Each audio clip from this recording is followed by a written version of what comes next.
Yo killers, balik lagi nih di channel Kanvagansa, sebuah channel yang akan memberikan tips dan tutorial seputar desain grafis dari cara pembuatan sampai dengan pemasarannya. Di channel ini juga selain desain grafis, gue juga akan share hal-hal yang berkaitan dengan Jepangan, seperti musik, film, kuliner, sampai dengan kebudayaannya.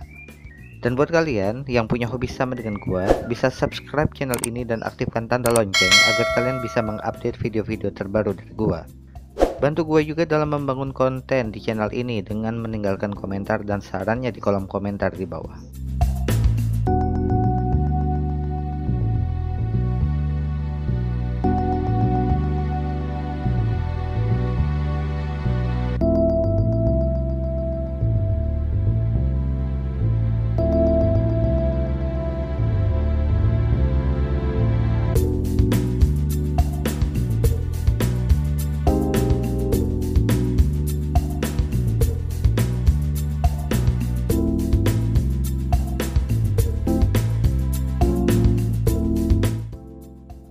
Oke, langsung aja. Aplikasi yang gue gunakan adalah Photoshop.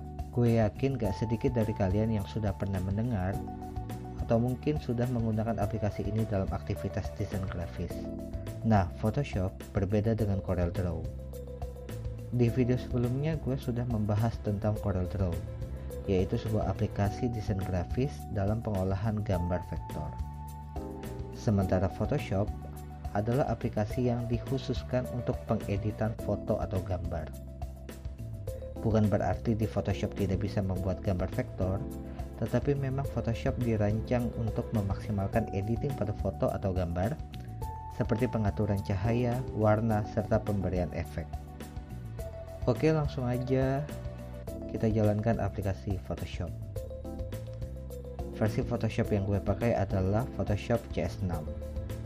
Kalau versi Photoshop yang kalian gunakan berbeda dengan apa yang gue pakai, nggak masalah karena tools yang digunakan masih kurang lebih sama. Perbedaannya paling seputar tata letak tools saja. Oke, ini adalah tampilan Photoshop CS6 yang kurang lebih sama dengan CorelDRAW. Di bagian kiri terdapat tools yang nantinya akan sering kita gunakan dalam aktivitas desain grafis. Menu bar di bagian atas, dan panel pendukung di sebelah kanan layar.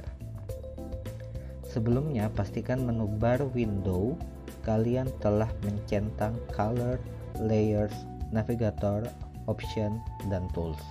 Oke, kita langsung masuk dalam pembuatan file baru. Arahkan kursor pada menu bar file, lalu pilih new. Jika sudah, maka kita akan masuk ke dalam pengaturan awal dokumen kerja. Isikan nama dokumen di kolom name, kemudian besar ukuran lembar kerja di kolom width dan height, dan jangan lupa untuk mengatur satuan yang digunakan, apakah pixel, cm, atau apapun.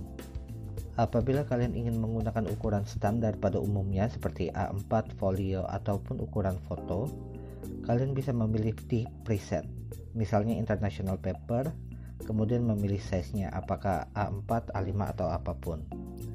Begitu juga di preset yang lain akan terdapat size standar lainnya. Oke, kali ini gua akan demokan misalnya untuk keperluan pamflet dengan ukuran 30 cm dan lebarnya 25 cm.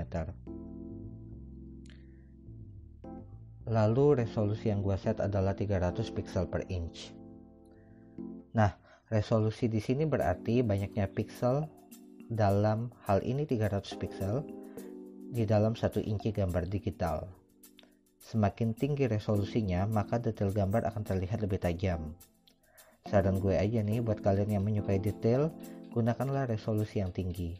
Dan gue rasa di resolusi 300 sudah bagus dalam memberikan detail yang tinggi. Selanjutnya color mode gue set di RGB color, dan lainnya gue set default, kemudian tekan OK. Oke, lembar kerja udah jadi. Sekarang kita coba lihat di bagian kanan layar terlebih dahulu. Di navigator, kalian akan melihat besaran nilai presentasi yang merupakan fokus lembar kerja. Di sini kalian dapat menggeser parameter yang ada di sebelahnya, yaitu ke kiri atau ke kanan, untuk melakukan zoom in dan zoom out pada layar kerja. Selanjutnya bisa dilihat pada layers hanya terdapat layer background. Di area layers lah, selain kita bisa menambahkan layer baru, untuk nantinya kita tambahkan objek, kita juga bisa menghapus apabila ternyata objek yang sudah kita tambahkan itu tidak jadi kita gunakan. Untuk menambahkan layer baru, silakan klik icon create a new layer di bagian kanan bawah. Layer baru akan ditambahkan di atas background dengan nama layer 1. Nama layer bisa diganti, yaitu dengan mengklik 2 kali dengan jeda setengah detik antar klik. Bukan double klik, tetapi 2 klik. Itu adalah 2 hal yang berbeda. Misal, gue ganti layer 1 dengan nama daun. Dan apabila layer tersebut ternyata tidak digunakan, bisa dihapus dengan mengklik layernya, dilanjutkan tombol delete pada keyboard. Oke, gue ulangi langkah tadi, gue tambahkan layer daun. Sebagai contoh di sini gue akan menambahkan pola daun bawaan Photoshop. Dapat kalian temui pada brush tool urutan ke-8 dari atas. Bentuknya seperti kuas. Apabila tidak ada, maka kalian hanya perlu mengklik agak lama pada icon tools ke-8 tadi dan akan muncul pilihan tools. Lalu kalian pilih brush tools. Sebelum kita menggunakan brush tools, kita perlu menyiapkan warna dasar, yaitu warna yang nantinya akan digunakan pada brush tools. Arahkan kursor ke set foreground color di bagian kiri bawah layar, di mana terdapat 2 kotak warna. Silakan klik pada kotak pertama, lalu ganti warnanya. Misalnya gue ganti warnanya menjadi orange. Kalau warnanya sudah disetting, kita kembali ke brush tools. Arahkan kursor kalian pada brush preset picker, sementara mode opacity dan flow dalam keadaan default. Pilih jenis brush yang akan kalian gunakan. Misalnya di sini gue memilih daun maple. Ya, tempatnya ada di sini. Jika sudah, silakan atur size-nya. Untuk menggunakan brush tool, yaitu dengan mengklik, tahan, lalu geser kursor kalian. Beberapa hal yang perlu diperhatikan tentang brush tools. Kalian bisa menggunakan tombol buka dan tutup kurung siku untuk memperbesar dan memperkecil ukuran brush. Selanjutnya, apabila terdapat lebih dari satu jenis brush yang akan digunakan, maka gunakan brush tersebut di masing-masing layer. Yang artinya tambahkan dulu layer baru, kemudian tambahkan brush yang berbeda. Selanjutnya, penggunaan brush juga bisa dilakukan per klik, tidak mesti diklik dan digeser. Oke, kita lanjut menggeser objek. Untuk menggeser objek, kalian perlu mengklik Move Tools terlebih dahulu. Posisinya ada di tools urutan pertama. Saat tools sudah aktif, maka kalian bisa menggeser objeknya. Pastikan kalian berada pada layer yang benar atas objek yang akan kalian geser.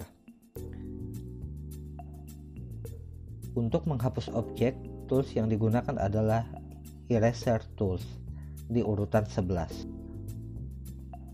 Eraser Tools digunakan untuk menghapus objek yang telah ditambahkan. Penggunaannya sama seperti Brush Tools, yaitu menentukan brush preset picker terlebih dahulu. Gua saranin menggunakan jenis yang bulat saja, dan dilanjutkan mengatur size brushnya. Dan cara penggunaannya pun sama, yaitu dengan mengklik atau klik dan geser pada objek yang sudah ada. Informasi tambahan untuk back undo dilakukan dengan menekan tombol Ctrl, Alt, dan Z. Silakan untuk dieksplorasi dan dicoba kembali untuk menambahkan layer baru dan objek baru seperti teks.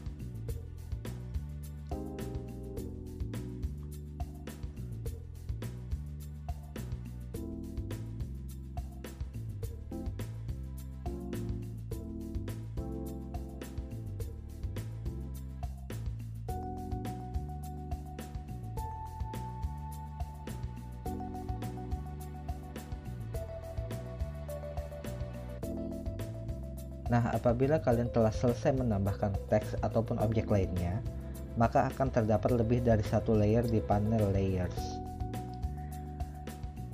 Layers ini bisa diatur posisinya, apakah mau ditaruh di atas layer lainnya atau diturunkan di bawah layer lainnya, yaitu dengan mengklik layernya lalu digeser ke atas atau ke bawah layer yang lain. Ini digunakan untuk menentukan posisi layer sesuai dengan kebutuhan layer dari paling bawah hingga paling atas.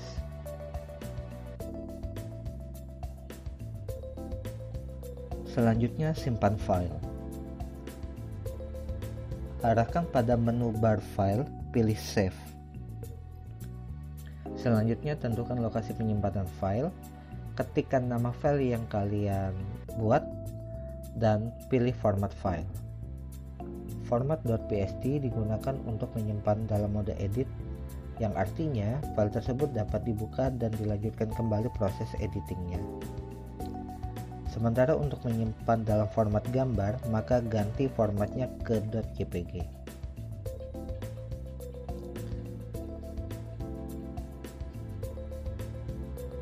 Oke, demikian video part pertama. Masih dasar banget, semoga bermanfaat.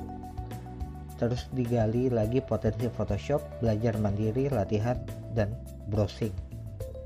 Next gue lanjutin part keduanya. Sampai jumpa di video selanjutnya.